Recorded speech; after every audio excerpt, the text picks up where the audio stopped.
Rumi rockets toward finish.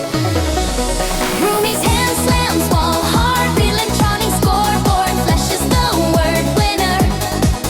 Rumi surfaces, rips goggles off, throws arms up as water splashes.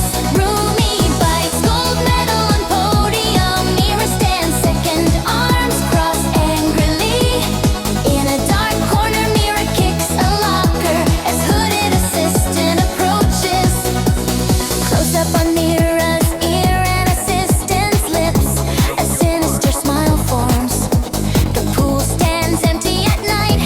Moonlight reflects as two shadows creep. The assistant reveals a high-tech capsule, red diode blinking ominously. Mira dives, attaching capsule to lane 4, bottom disguised as tile. Rumi polishes her trophy, Mira snatches it, tension crackling between them. Mira jabs Rumi's chest, accusing her of cheating in yesterday's race. Mira throws towel down defiantly, challenging a rematch as crowd gathers. The referee hesitates, then raises flag. Girls step onto starting blocks. Gina watches from front row, worried by the assistant's strange gaze. Whistle blows, both dive as water erupts into the air. They swim evenly, Rumi steadily gains speed with flawless technique. The assistant raises controller, finger hovering dangerously over red button. Click echoes softly, the signal travels silently through the water. A fake tile opens, a steel net shoots out with force.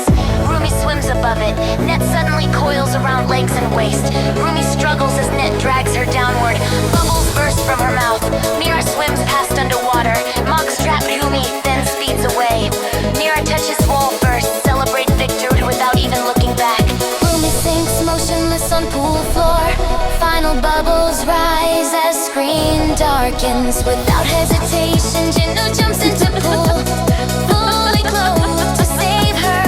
Jinnu swims furiously downward, hair floating wildly through the water. He tears the net open, grabbing Rumi firmly around her waist. They burst to surfers. Jinnu gasps desperately while holding Rumi. Jinnu pulls Rumi out. Silence spreads as Mira's smile fades. Rumi coughs violently, spitting water. Jinnu pats her back, hugging. Rumi sees marks on her legs and realizes the sabotage. Her tears ignite into fury. She stands shaking, surrounded by fiery aura. Rumi points at Mira, shouting accusations. The crowd gasps loudly. Mira feigns innocence, spinning a finger beside her temple. Mockingly, Jinnu spots the assistant with controller and whispers a plan.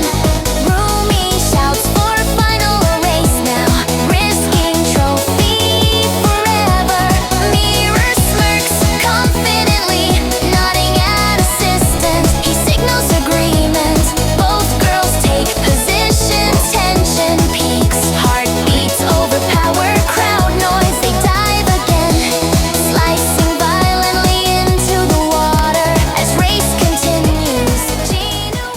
Mira stands in a school hallway, nervously clutching a box with cherry cake. Mira approaches Jin and hopefully offers him the cake with trembling hands. Jin looks at the cake, then coldly at Mira, shaking his head dismissively. Jin walks past Mira, bumping her shoulder, leaving her standing alone. The camera slowly pulls back, emphasizing Mira's loneliness within the crowded hallway. A sunny street where Jin and Rumi walk hand in hand, laughing loudly. Jin stops gently,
jumps up, knocking over her chair, and runs out, screaming in the hallway. Rumi runs while leaning against the wall for support. Rumi staggers badly and rushes into the school restroom in panic. Rumi collapses by the sink and vomits poisonous green liquid violently. The hallway remains quiet as Mira calmly approaches the restroom door. Close-up shows Mira's hand turning the key, locking the door outside inside. Rumi hears the lock click and rushes toward the door. Rumi desperately pulls the handle, then pounds the door with fists outside. Mira listens to the blows and laughs with cruel satisfaction. Inside, Rumi slides down the door, crying as her strength fades. Jin runs through the school hallway, pushing students aside in panic. Jin reaches the girls' restroom and desperately pulls the locked door. Jin pounds the door, shouting Rumi's name again and again. Inside, Rumi lies curled on the tiled floor, eyes slowly closing. Rumi's hand falls limp as she completely loses consciousness. Jin steps back and kicks the door with all his strength. The door bursts open as Jin rushes inside in terror. Jin sees Rumi on the floor and frees eyes is clutching his head. Jin lifts Rumi into his arms, her body frighteningly limp. Jin runs through the hallway carrying Rumi, shouting for everyone to move outside. Jin places Rumi gently into the passenger seat of his car. Jin's car speeds away, leaving dark tire marks on the asphalt inside the car. Jin drives one-handed, holding Rumi's lifeless hand. The car screeches to a stop at the hospital emergency entrance. Jin carries Rumi inside, running desperately through the hospital doors. Doctors and nurses quickly transport